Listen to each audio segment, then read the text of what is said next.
Nah, atas tuntutan tersebut, kami tim kuasa hukum Bapak Joko Widodo ya secara tegas menolak untuk memenuhi atas tuntutan tersebut dan menyampaikan tentang keberadaan ijazahnya itu sebuah legasi, sebuah warisan yang jujur begitu dan sangat tidak elok ya kalau untuk melihat ijazah saja harus berdebat seperti ini, harus banyak orang masuk penjara berseri-seri. Sementara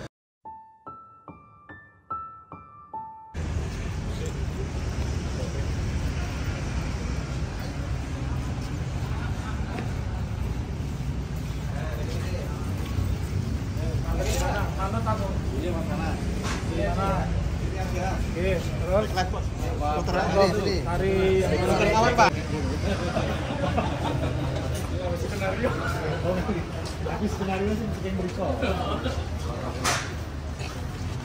Bener ini lakunya mundur. Makanya mundur. KTP-nya asli loh. Kena pasal penipuan kalau KTP-nya palsu. 80. Nomor 80. Monggo. Nggih, monggo.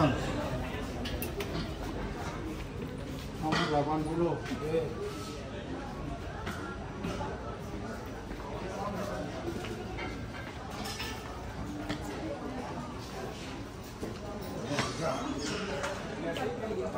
Nggih.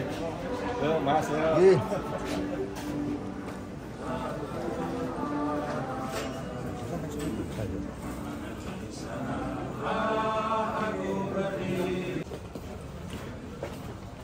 Monggo Pak. Iya Pak.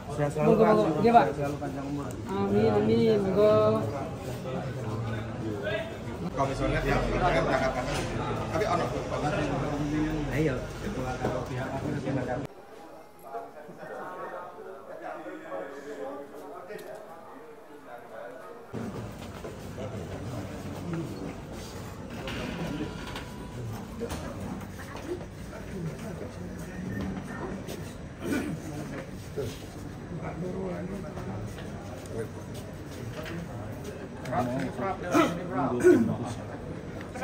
Profesor Hadi. Prof Hadi.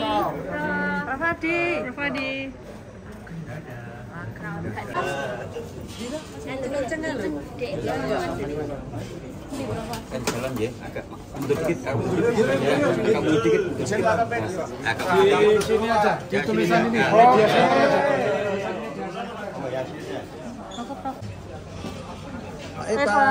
Siapa Pak? Gimana Pak tadi Pak hasil? Maju dikit Pak. Maju dikit Pak. Sini Pak. Sebelah situ aja Mas. Biar nggak Menyampaikan resume yang disampaikan oleh pihak penggugat ya. Iya, Pak. Oke, jadi dalam proses mediasi terkait dengan penyelesaian sengketa perkara nomor 99 yang diajukan oleh Dr. Muhammad Taufik. Ya, hari ini Muhammad Taufik telah menyampaikan tuntutannya melalui mediasi yang pada pokoknya agar Pak Joko Widodo itu menunjukkan ijazah aslinya ya secara terbuka di muka publik. Nah, atas tuntutan tersebut kami tim kuasa hukum Bapak Joko Widodo ya secara tegas menolak untuk memenuhi atas tuntutan tersebut ya dengan alasan bahwa penggugat ini tidak memiliki legal standing, tidak memiliki untuk mengajukan tuntutan hak terkait dengan adanya persoalan yang saat ini disengketakan. Yang pertama. Kemudian yang kedua, ya, perlu kami sampaikan bahwa setiap orang itu berhak atas perlindungan diri pribadi, keluarga, kehormatan, martabat dan harta benda yang di bawah kekuasaannya, serta berhak atas rasa aman dan perlindungan dari ancaman ketakutan untuk berbuat atau tidak berbuat sesuatu yang merupakan hak asasi. Ya. Selain itu di dalam Universal Declaration of Human Rights itu sendiri juga dinyatakan bahwa tidak seorang pun boleh diganggu urusan pribadinya, keluarganya, rumah tangganya, atau hubungan surat menyuratnya dengan semena-mena. Juga tidak diperkenankan melakukan pelanggaran atas kehormatan dan nama baiknya. Jadi kesimpulannya apa yang menjadi tuntutan penggugat baik yang diuraikan di dalam surat gugatannya maupun yang diajukan di dalam resume mediasi ini menimbulkan dampak merugikan terhadap kepentingan klien saya Bapak Insinyur Hadi Djoko Widodo, karena dengan adanya pernyataan-pernyataan yang selama ini disampaikan melalui media massa, maka klien kami tentu saja harkat martabat nama baik kehormatannya ini sangat-sangat dirugikan. Nah, demikian yang perlu kami sampaikan. Namun demikian di dalam mediasi ini kami harus mentaati jadwal yang ditentukan oleh pihak mediator, meskipun kami telah menyatakan untuk tidak memenuhi apa yang menjadi tuntutan penggugat di dalam tuntutannya, mediasi tetap dilanjutkan untuk hari Rabu yang akan datang. Ya, demikian yang ingin kami sampaikan kepada teman-teman terkait dengan adanya proses mediasi pada hari ini. Terima kasih ya. Tapi jalannya mediasi gimana Pak? Jalan mediasi kita panas atau gimana? Oh enggak ada persoalan. Jadi masing-masing pihak sangat menghormati ya proses mediasi. Apalagi mediator ya Prof. Dr. Adi Sulistiono dalam hal memediasi perkara ini dia cukup bijak. Ya, ketika salah satu pihak sekiranya ada tensi yang agak naik, dia punya kemampuan secara baik untuk mengendalikan.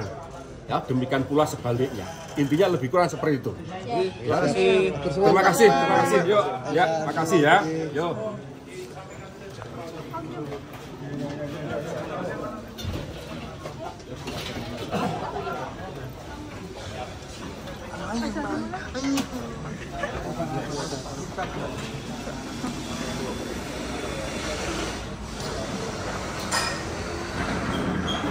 Terima kasih, Prof. Yang berharkat martabat, baik kehormatan.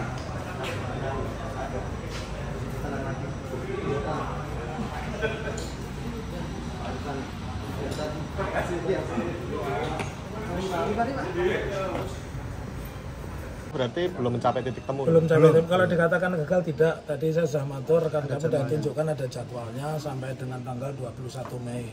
Nah, artinya sudah disepakati jadwal itu dan tentu nanti ada upaya-upaya konstruktif. Kalau hari pertama bledar-bledar ya biasa saja lah, ya bisa. Karena memang kepentingannya berbeda. Tetapi siapa tahu tadi juga disampaikan oleh mediator bahwa alangkah baiknya berulang-ulang beliau mengatakan tolong dicermati pasal 6 peraturan Mahkamah Agung nomor 1 2016 tentang mediasi, bahwa yang hadir itu prinsipal kecuali ke luar negeri, tugas negara atau sedang sakit. Dan kalau kita lihat 3 alasan itu di pasal 6 itu tidak terdapat pada perkara Pak Jokowi, karena Pak Jokowi justru hari ini membuat laporan ke Polda Metro ya. Jadi, berarti di mediasi berikutnya itu agendanya tetap menghadirkan tergugat? Ya sebisa mungkin menghadirkan itu.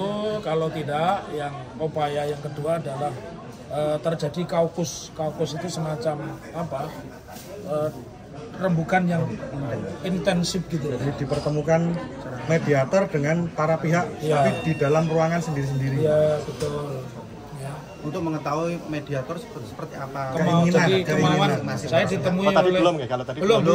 Makanya itu yang saya bilang profesional ini. Berarti kalau hari ini tadi substansinya saya jadi menyampaikan resume kesimpulan dari panjang lebar gugatan kita. Berapa lembar gugatan kita? Sekitar 23 lembar itu hanya saya singkat menjadi 1 lembar. Intinya apa Pak? Intinya saya mengatakan bahwa ini sebuah legacy. Ketika seorang mantan kepala negara hadir di sebuah persidangan dan menyampaikan tentang keberadaan ijazahnya itu sebuah legacy, sebuah warisan yang Bang jujur begitu, dan sangat tidak elok ya kalau untuk melihat ijazah saja harus berdebat seperti ini, harus banyak orang masuk penjara berseri-seri, sementara negara ini sudah hampir 80 tahun dan tidak pernah yang namanya terjadi seorang mantan presiden itu dipersoalkan masalah ijazahnya. Jadi artinya ini kan something different, ada sesuatu yang lain yang terjadi pada diri Pak Jokowi. Tapi sepertinya mereka T1, T2, T3, T4 itu sudah kompak, tidak akan membuka data karena menganggap wilayah pribadi. Sementara saya sebut di Undang-Undang Keterbukaan Publik itu tidak termasuk kategori.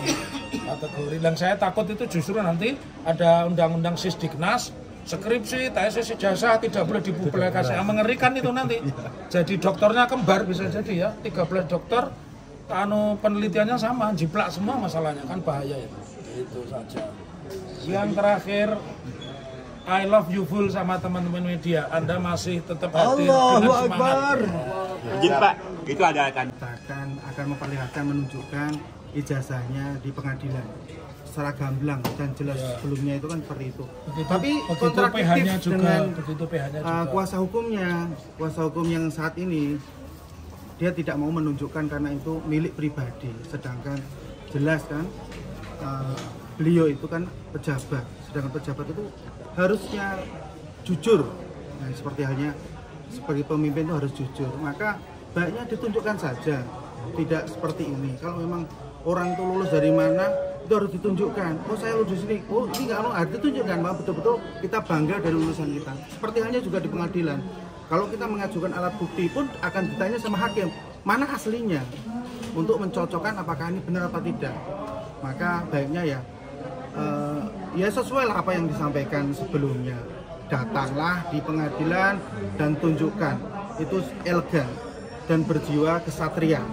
Kami kuasa hukum dari Pak Taufik ini, apa yang langkahnya Pak Taufik sangat langkah yang elegan, mendidik masyarakat Indonesia untuk prosedur hukum, menjalankan prosedur hukum. Kalau kita memang ada hal-hal dari ijazah itu hal yang sekarang bahkan di internet sekarang kan banyak, sebagaimana juga ada dari dari partai itu juga menunjukkan di internet, sosmed.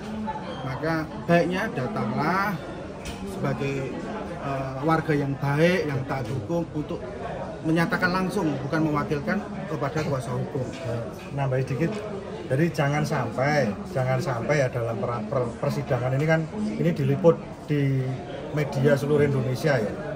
Jangan sampai nanti orang ditanya mana ijazahnya.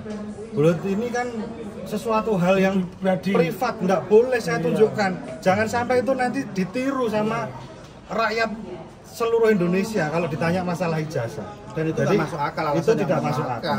Jadi ini nanti mohon jadi pemikiran lah bagi bangsa kita, bahwa ijazah itu bukan sebuah dokumen rahasia. Ijazah semua orang itu boleh ditunjukkan. Jadi itu bukan dokumen rahasia. Saya kira begitu. Dan kami mohon kepada masyarakat Indonesia untuk mendoakan kami lah. Amin. Hal ini untuk masyarakat biar jelas gitu, bukan abu-abu sampai sekarang perdebatan di sosmed dan menjadi tidak gamblang, nggak jelas, nggak terang benderang. Seperti itu harapan masyarakat. Oke.